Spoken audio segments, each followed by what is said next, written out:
3 మేకులు పీక్కోలేనివాడు అంటున్నావు కదా. 3 మేకులు నీ 4 మేకులు పీకడానికి కొట్టించుకున్నాడు. నీ 4 మేకులు ఏమిటో విను. నీవు బాల్యం నుండే నీ హృదయం బహు ఘోరమైన పాపముతో నిండి ఉన్నది. చూపుల ద్వారా, మా పాపము ద్వారా, మాట ద్వారా నీ శరీరంను అనేక విధాలుగా నీవు బానిసత్వం చేస్తున్నావు, పాప బానిసగా చేస్తున్నావు. కాబట్టి నీవు పాపంలో ఉంటున్నావని, నీ పాపపు మేకును పీకడానికి, పాపమును చంపి నిన్ను బ్రతికించాలని, ఆ పాపపు మేకును పీకడానికి దేవుడు సిలువలో ఆయన 3 మేకులు కొట్టించుకున్నాడు.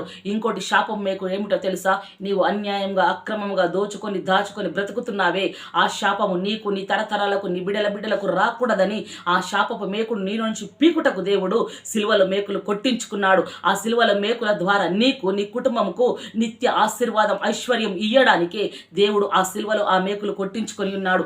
3వ మేకు ఏమిటో తెలుసా? నీవు మరణించి ఇదే విధంగా చనిపోకూడదు, మనుషుడు ఇదే విధంగా ఉండకూడదు, ఆ మరణం మనిషికి ఉండకూడదు అనని నీకు నిత్య జీవం ఇచ్చుట కొరకు ఆయన సిల్వలో 3 మేకులు కొట్టించుకున్నాడు. ఆ మరణమనే నీ మేకును పీకడానికి, ఆ మరణమనే నీ మేకు ములును విరవడానికి ఆయన సిల్వలో మేకులు కొట్టించుకున్నాడు. నీకు నిత్య జీవంలో స్థానం ఇచ్చుట కొరకు, నీకు నిత్య జీవాన్ని ఇచ్చుట కొరకు పరిశుద్ధాత్మ దేవుడు నిన్ను కనికరించి ఆయన యేసుక్రీస్తుల ప్రభుల వారు సిల్వలో 3వ మేకులు కొట్టించుకున్నాడు.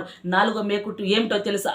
నీవు మరణించిన తర్వాత నీ లెక్క, నీ క్రియఫలము ఏ విధంగా ఉండి నువ్వు నరకానికి, నిత్య నరకాగ్ని అనగా అగ్ని గుండంలో పారవేయబడి నిత్యము నీవు మంటల చేత కాలిపోకూడదు అని నీ నరకపు మేకును ఆయన త్రుంచి వేయడానికి సిలువల మేకులు కొట్టించుకున్నాడు.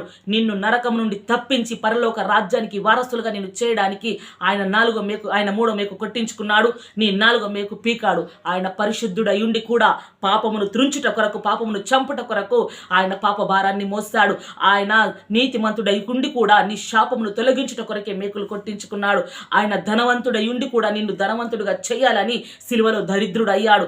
ఆయన నిత్య జీవానికి వారసుడయ్యి కూడా ఆయన పరలోక రాజ్యాన్ని శాసించే, భూమి మీద శాసించే అధికారం కలిగి ఉన్నను ఆయన నరకం నుండి తప్పించుకున్నటకే దేవుడు మేకులు కొట్టించుకున్నాడు. మేకులలో ఉన్న శ్రేష్టత బహు విలువైనది. ఆ మేకులు ఎందుకు కొట్టించుకున్నాడంటే, ఇదిగో ఈ నీకు పట్టిన ఈ మేకుల గతిని విడవడానికి, ఈ నీ స్థితిని మార్చడానికి నా దేవుడు సిలువలో మేకులు కొట్టించుకున్నాడు. సర్వలోక మాలిన్య పాపం అంతటి కొరకు కొట్టించుకున్నాడు.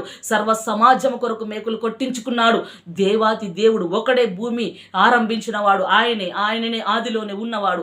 ఇది సత్యం. ఇది తెరవక నీ కన్నులు మూసుకపోయి 3 మేకుల గురించి కొట్టించుకోలేక, పీక్కోలేక అంటున్నావు. నీ మేకులు నువ్వు పీక్కోలేవు కాబట్టే ఆయన మేకులు కొట్టించి నీ మేకులు పీకాడు. కాబట్టి ఆ మేకులు నువ్వు తొలగిపోతేనే, ఆ మేకులు నువ్వు పీకించుకుంటేనే నీవు మనిషిగా బ్రతకగలుగుతావు, నరుడిగా బ్రతకగలుగుతావు, నీవు సత్యములో నడుస్తావు, నీవు కృపలో నడుస్తావు, నువ్వు నిజాన్ని పలుకుతావు, నీవు పరిశుద్ధతలో బ్రతుకుతావు, నీ ఆత్మనేత్రములు తెరవబడతాయి. కాబట్టి ఇది జాగ్రత్తగా గుర్తుంచుకో. ఇంకోసారి క్రీస్తు ప్రభుల వారు 3 మేకుల వివరణ కావాలంటే నీవు నాకు కాంటాక్ట్లో ఉండు, నేను నీకు సమాధానం చెప్తాను. Praise the lord.